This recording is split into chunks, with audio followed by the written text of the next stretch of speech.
that your last question? Yeah. Hi, Reverend Al. It's a privilege to meet you. It's a blessing actually. I follow your program, Politics Nation, Al Sharpton. Oh, thank you. That's a good advertisement. Politics Nation, with Al Sharpton on MSNBC every Sunday. I've got two questions. First of all, my first question is this. How long is Black community in America going to be reactionary? Okay, we saw the death of Trayvon Martin, of Michael Brown, of Eric Garner. I can't breathe, it broke my heart. How long is Black community in America going to be reactionary? All we do is react. Nancy Pelosi, for example, and Chuck Schumer, the Democrats, we keep on reacting. The Republicans set the pace. How long are we going to be reacting?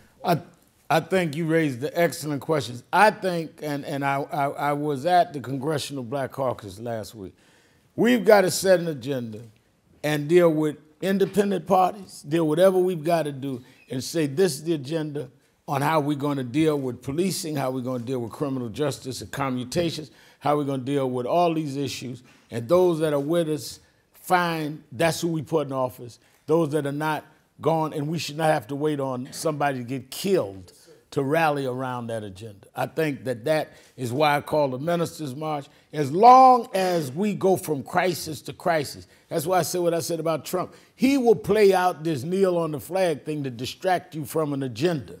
We need to be moving forward on an agenda. What did they do? The right formed the Tea Party. They organized, took over state legislators, redrew the maps, took the Congress and took the White House. That's where we've got to go, proactive.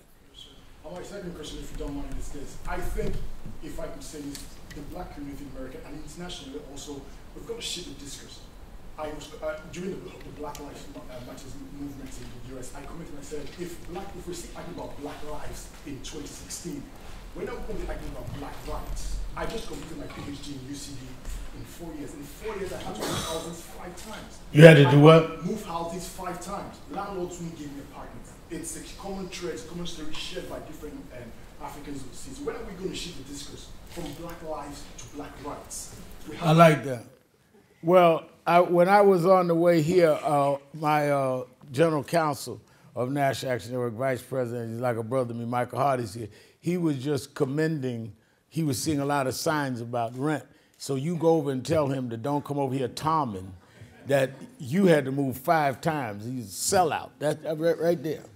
But I'm just jiving with him. But you're right, it is about Black rights.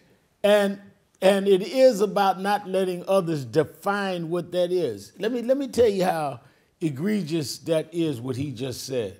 Here's a young, you say you're from Africa? Yes, sir. What part? I've got family in America too, though. I've got family in Atlanta and Michigan, Okay. Texas, but I came from Nigeria. You're here from Nigeria, family in the States.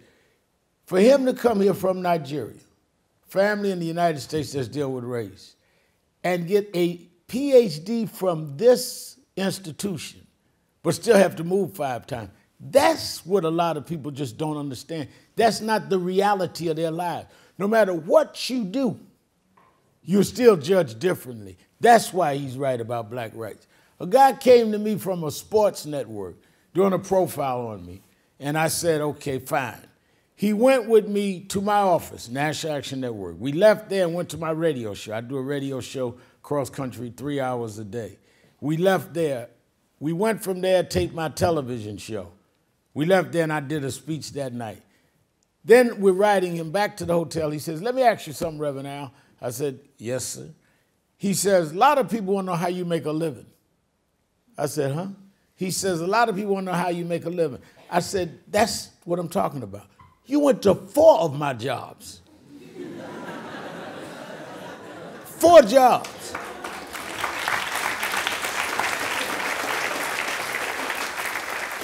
You went to my TV show, my radio show, my civil rights organization, and went to a professional speech I did. But I'm hustling. I'm just a hustler. Because in your mind, none of that's legit. And his PhD doesn't qualify him for residence. And that's what a lot of non-blacks don't understand. We have to deal with that insult every day. People stop me at the airport. Can I take a picture with you, Reverend Al? Yep. Take a picture with them, and somebody else say, that's all he wants is publicity. You asked me for the damn picture. I come out the hotel today, people waiting with cameras, and I'm trying to make sure that I wash my face right. You got more?